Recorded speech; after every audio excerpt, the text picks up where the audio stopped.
Welcome back, everyone. This is Aaron Aulner with the Aulner Home Team and one of the owners of Evolve Realty. And on this channel, we talk about all things real estate here in Omaha, Nebraska. So today we're going to talk about scams that homeowners may encounter either through a sale, after a sale, and then I'll share a couple of experiences of my own. So let's get into that right now.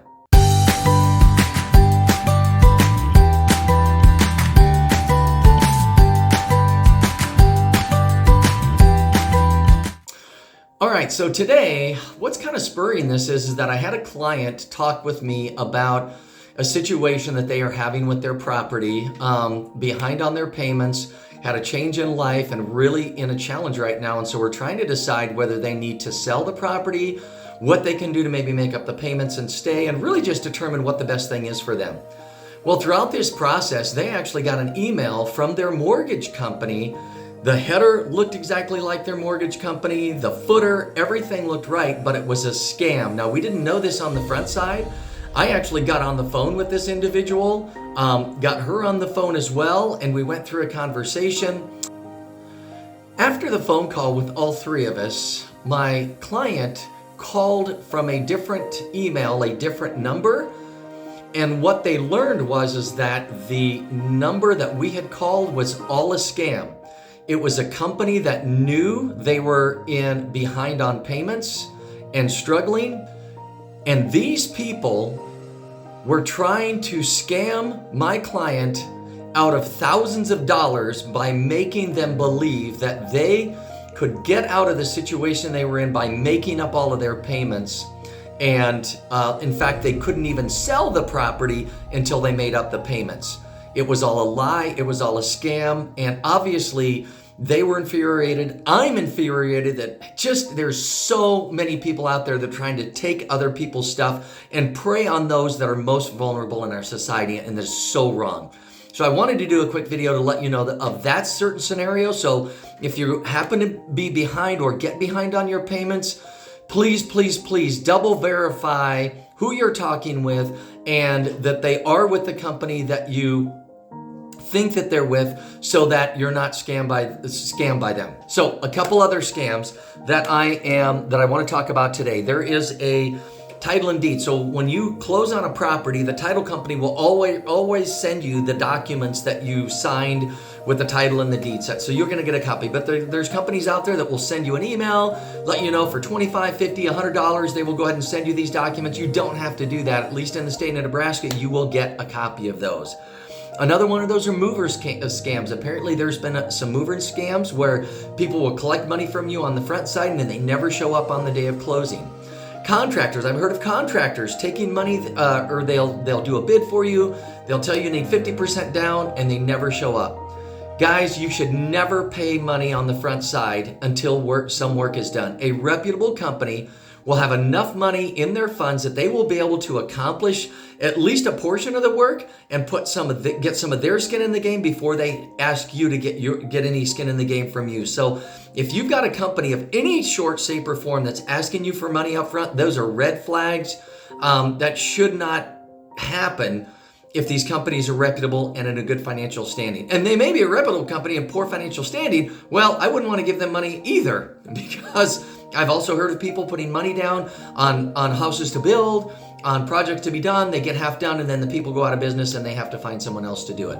Pools are another one. I've had neighbors on both sides of me that have had pools put in, and just with not so favorable. One was actually very disastrous, and a lot of work wasn't done. A lot of work was done incorrectly. Damage was done to the property. So you really want to make sure that you do your research and get good recommendations of recent clients that they have done work for. Make sure that you're doing your due diligence with work that they've already accomplished. So one that's maybe not necessarily related to real estate, but you may come across, there's a scam going on now where people will call you and say that you've missed jury duty. There is a warrant out for your arrest and you need to come down to either the police department or the sheriff's department immediately to get that paid and prevent. I got that call. I started asking questions. The conversation got heated on their side because they began to put more pressure on me to get me to really feel like I was in trouble and needed to get something paid. So that's another thing to watch out for. If the person on the other line is trying to put pressure on you to get you to do something, they're scum. Do not allow people to put pressure on you to make rash decisions, especially when it comes down to money and get you to pay.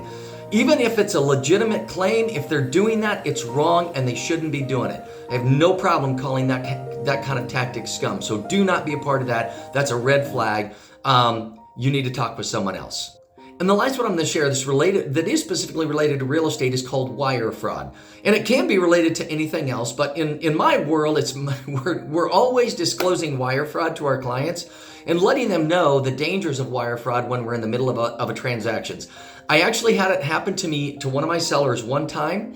Someone broke into his email account. They spoofed my email the night before. They sent that email to the title company, letting them know that there was going to be a change of plans and they wanted the money deposited elsewhere. Well, because we're all aware of what people are trying to do to steal funds, the title company called me and asked me, hey, is this really a thing, or have they decided to change?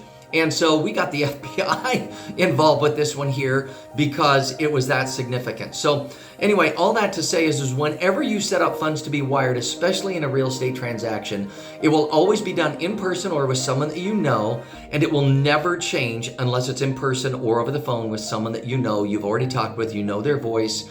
And it will never be done last minute. That's when all of these things try to happen, is last minute. People's tensions are high. They're wanting to get things done. They think they need to get something accomplished. So if you've set up for wiring funds and last minute somebody else wants to change, hold the brakes, call your realtor or who else might ever be involved, the title company, find out what the deal is, make sure it's legit. Chances are it may not be, and then you can proceed appropriately with remediation there. Anyway, folks, it makes me sick that there's so many people out there trying to prey on the vulnerable and those that are most unable to defend themselves. And so please just keep an eye out for suspicious emails, suspicious phone calls. Don't let people bully you around. If someone bullies, it's okay to hang up the phone. And call somebody that you know can help walk you through that. If it's real estate related, obviously we're out there to serve people, and we definitely can at least give you some tips and pointers from our point of view if it's something that you're not familiar with. So anyway, if you like the content on this channel, please hit the subscribe button, click the notification bell if you want to be notified whenever we put a new video out, and let us know in the comment section below what you would like us to talk about, what you would like to hear about, any topics that are specific to real estate that we maybe haven't covered yet and that you would like to hear more information on. We want to tailor this channel to the needs of the folks that are watching. So anyway, thank you all. Have a great weekend, and we'll talk to you next time. Are we going? Okay, we're going.